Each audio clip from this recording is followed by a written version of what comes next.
Hi everyone, welcome back to the Potsmoker's Bible. My name is Zion. I'm the author of the Potsmoker's Bible, which contains the prophetic book of Zion, where I get my name and authority. It comes from the Ketuvim, or Old Testament of the Hebrew Bible. I used the King James Version of the Christian Bible to put together the prophecy of Israel from the scattered bits and pieces of testimony from the various prophets of the Old Testament.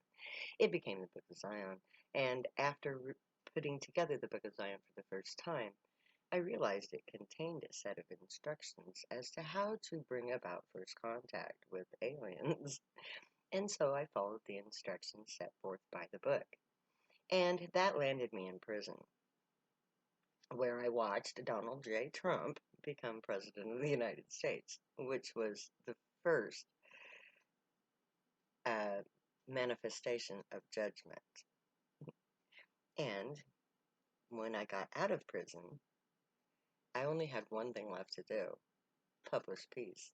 And so I finished, I took the Book of Zion and started the process of publishing.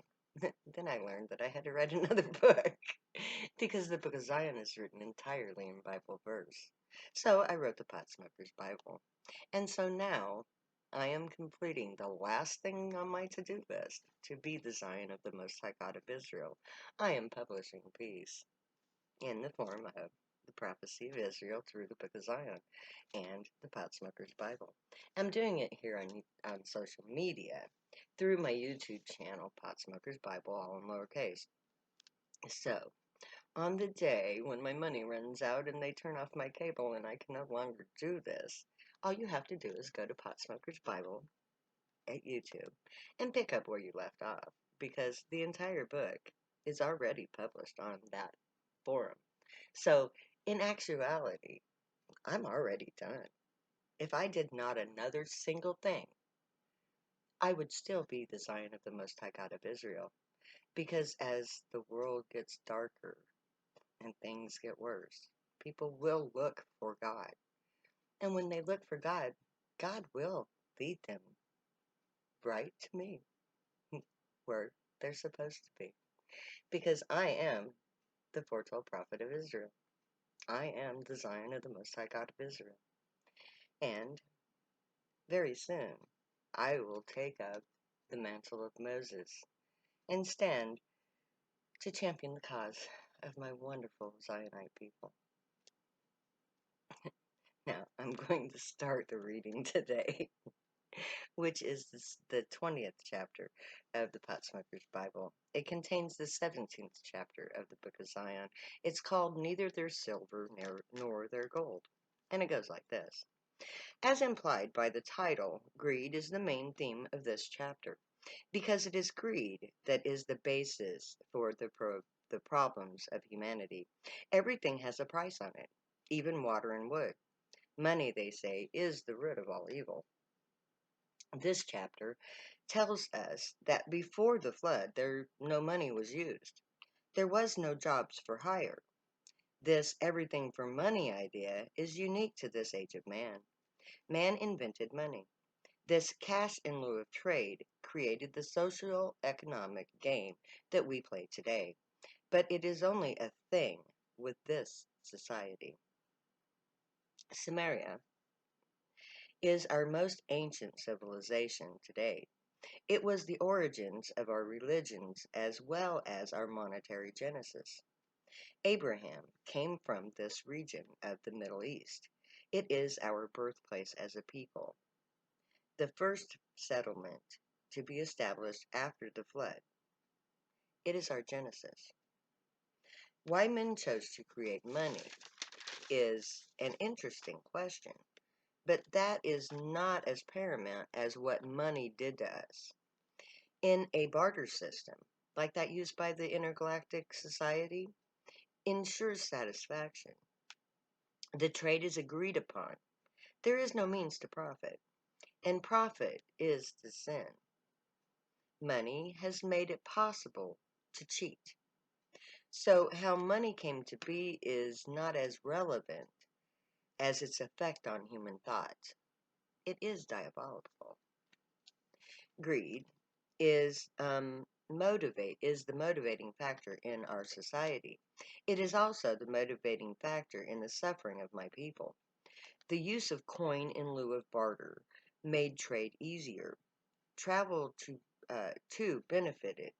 People no longer had real contact with the products manufactured. Somehow greed entered the thoughts of people, and our descent into sin began. Our society is based on money. Those who have money enjoy everything. Those who don't have it die. Somehow, money became more important than life itself. At that point, our souls became lost. Our thoughts centered around our personal gain. Money became God. When humanity descended into the form we now claim, it was a step down. We let things become the end all of our lives. The people with the most stuff wins, and winning is all that matters. Money led us down the path of regression. Before the gray came to earth, our forebears were infantile. We were primitive. We thought only of ourselves and our bloodlines. We had no civilization, so to speak. We learned to care for others by the gray. They taught us to unite for our common good, helping us to grow up as a species. But money has taken us back down to the belief that it's everyone for themselves and made the greediest win. Because of money, we do unspeakable things, like forcing people to live under bridges in cardboard boxes. How can anyone look at a homeless and not know that there is something horribly wrong with this society? Everyone who makes less than 20K a year struggles to survive, while the few who make more than that live lives of ease and plenty. The problem is the mentality of those few. They believe that they are better than those less fortunate than they are. Those of us who live in poverty, that is. We who are poor call out daily to God. We have no choice. There is no means to endure. We need God because humanity has no desire to change. The rich have no desire to help out those who they consider lesser beings who are poor by their own fault. There is an entire religious philosophy based on the idea that God blesses those he loves with wealth. So, in their minds, God loves them because they are blessed with wealth. That is their proof of God's love. They go to church every Sunday where they are told that poor people are poor because God hates them. But Scripture tells us otherwise. So even though Job was blessed with wealth, that's not why God loved him. He was a righteous man. But wealth wasn't his right or his righteousness. The poor are the righteous ones, according to the prophets. The Torah condemns the wealthy. It doesn't uphold their right or their righteousness. In the prophecy, it is the wealthy who are condemned. God returns to save the poor from the wealthy. The poor cry out to the gray because of the cruelty of the rich. It's the wealthy that are in power. They are the evil people of earth. Because the wealthy allow the poor to die. Greed has taken over the soul of much of humanity. When people begin to die because of a lack of money or the means to acquire it, humanity has lost its right to live. When one human can watch another suffer and feel good about themselves in the sight of it, then how can you say that that person is not evil? Yet the wealthy do it every day without remorse or guilt, and they think it's their right. And that is in itself the true mark of evil. When you can see evil being a part of its creation and feel as though you have the right to feel that way, evil is as evil people do. If you enjoy being the cause of suffering, if you can see another suffer without the need to render aid, how can you say that you're not evil? If you believe that money entitles you to the point that you can no longer feel compassion for another human being, then you are guilty of inflicting that suffering on that person. If money has become your moral compass, you are guilty of all the sins money can buy. Money has to go away. Not only is it the cause of moral degradation, but it is the foundation of this society. Money doesn't make the world go round. It makes humans go round and round and round. Money dictates everything in this society, but it's not real. Money isn't real.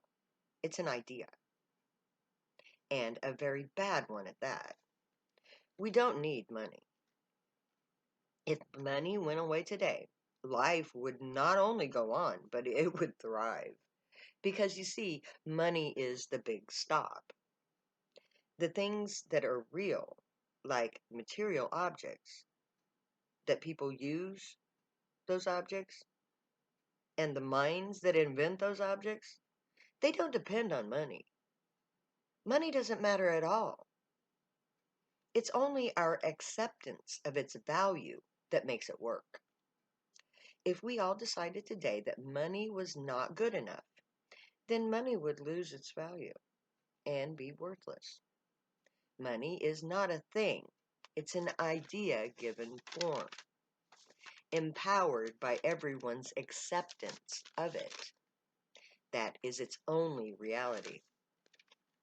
One of the many accomplishments of the Temple of Zion was to create a new form of government for our future nation. It is based on the Gray's Council of Elders, but I got the idea from one of my favorite authors, Anne McCaffrey. It comes from the guild system, from her Dragon Riders of Pern series. Thanks, Anne. Love your work. I give you due credit for the idea, but the guild system we created at the Temple of Zion is, I believe, unique, or perhaps a template of the Gray. It doesn't use money in any way, shape, or form.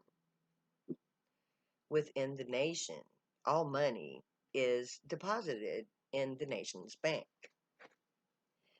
The bank's money is used outside to be a part of the global market as long as money is used by other nations. The money will be available to all citizens who venture outside of Zion. The government will negotiate for barter in lieu of cash if possible, but we will use money if no other option is available. We want to prove by trade that barter is better, but at the same time, we want to help the nation transition to a better form of trade. So, in order to prove the fallacy of money, our nation will create a better form of government that doesn't need money to operate. In fact, by eliminating money, we will ensure the well being of all citizens because the needs of the people is the only concern of government. This is how it works. When we register for entry into the nation's roll, each family member will fill out an entry form. This will be a lengthy document because it will determine placement in both living arrangements and guild call entry. My first task upon completion of this book will be to create this registry form. The form gives us vital information. This is already done. So I'm going to start next time with what that information is. So may the Gray watch over you, guide you, protect you, and keep you from all harm. And may they teach you right from wrong. May you be worthy of them. May your thoughts, words, and deeds reflect truth, good, and light, the unicorn way. Find your joy and pursue it. Make that your guild choice. It'll make you happy. Stay happy and high if you use drugs. You have every right and reason to. Believe me, I know. I wrote the book. I wrote two books about it, actually. Now, I'm going to say later now, because you know me. I love you way too much to ever say goodbye.